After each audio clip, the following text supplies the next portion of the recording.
Welcome to Backstory. I'm Robert. Today we have Devon still here with me, and you're a football player, author, started a foundation, and probably most importantly, Christian and father. Right. Welcome to the Backstory. Thank you for having me. You have a fascinating story. Just talking to you here for a few minutes and hearing you this morning with Bobby.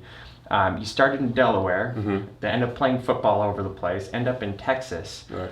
God clearly has a unique plan for your life. Can you talk about how that's worked for you as you've moved forward with things?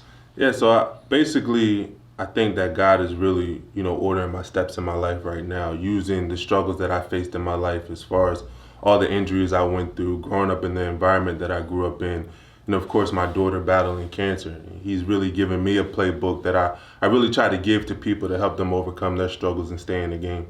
And with that, you started a foundation. Could you talk a little bit about that? Yeah, so after Leah was diagnosed with stage 4 neuroblastoma, in 2015, we decided to start a foundation called the Still Strong Foundation, where we financially assist families who are battling childhood cancer, where our goal is to keep families in the hospital fighting together. Because when a child has cancer, a lot of times one parent has to take off from work, or if you come from a single parent home, you lose 40% of your annual household income. Wow. So it's tough to balance paying these new hospital bills along with your household bills, and it's tough. So we want to step in and alleviate that stress. And does Leah get to be a part of that, or Yeah. how does that all work? So the way Leah helps with the foundation is we go to these hospitals all the time and we visit, these families and let them know. It's one thing to hear our story on TV, but when you can see us in person and touch us and see us, I think that it gives families that motivation to be like, you know what, they were in this hospital room laying in this bed one day and now they're here, so we can fight and get to where they're at now.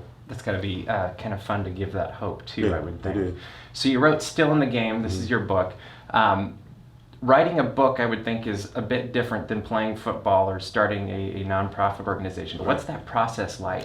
It's very similar, more similar than it is different, because it's Really? all about building a team, Okay. right? I think that team is very important, that you can't do anything on your own. So the first thing I did was make sure that I sought out a co-author that can really put my words onto paper in a way that the reader can really digest, because I'm a speaker. I know how to handle the stage and I stay in my lane. So I make sure that I go get a teammate that can, perform and put the words on a book, and then teaming up with HarperCollins, a publisher that, really takes stories and spreads it, stories that are impactful and inspiring to help change people's lives. I felt like it was very important. So just building the right team around me, I think, created a great book. Very cool. And then beyond becoming an author, you also started podcasting recently. I did. So you've got the Undefeated podcast. Right. Talk about that. Yeah, I decided to start this podcast because I saw the impact that our story had on people. Just letting them know that they're not alone in their struggles. And the amount of people who reached out to me, I saw that there was power in telling your story. So I wanted to create a podcast called Undefeated, where it talks about people who face life's biggest challenges and found a way to win, so that other people can hear stories of things that they're going through and realize that they're not alone, and take some of those tools to apply it to their life. Oh, that's really cool. Do you have a favorite story that you've pulled together so far or heard? Probably my favorite interview was with a lady named Nelba Marquez Green. Her daughter was murdered in the Sandy Hook shooting a couple of years ago, her 6-year-old daughter. And to bring her on the podcast and really talk about, her faith and how her faith has brought her through this storm, and how she can openly admit that she's still struggling with the death of her daughter today, but she realizes that she needs to continue to fight forward, because one day she will join her daughter again. But right now, her life serves a purpose on this earth, and she's going to try to find out what that purpose is. Wow, yeah. Wow, I'm going to have to listen to that.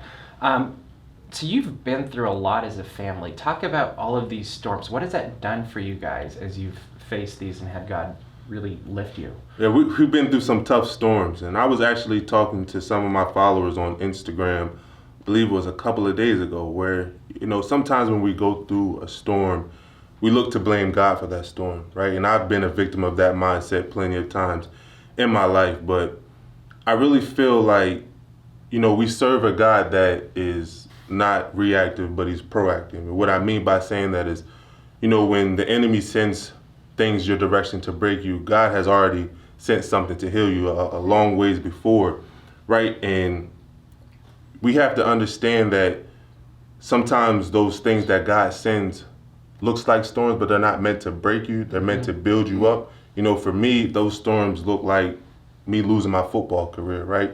Going through all the injuries that I was going through, but I felt like God was telling me that the enemy is about to send something your way that's going to be painful. And the mindset that you have right now, your football strength is not going to get you through this. So I need you to build a closer relationship with me so that when your daughter gets diagnosed with cancer, you have the tools, you have the relationship with me that'll help you get through your storm. So I just want people to be encouraged that every storm is not meant to break you, but it's meant to build you.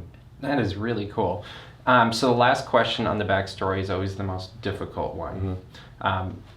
You and Leah, I'm sure, have gotten to have lots of fun family meals or whatever. What is your favorite food to eat together? Man, that's a tough one because I've been on a diet trying to lose all this football I'm weight. Sorry.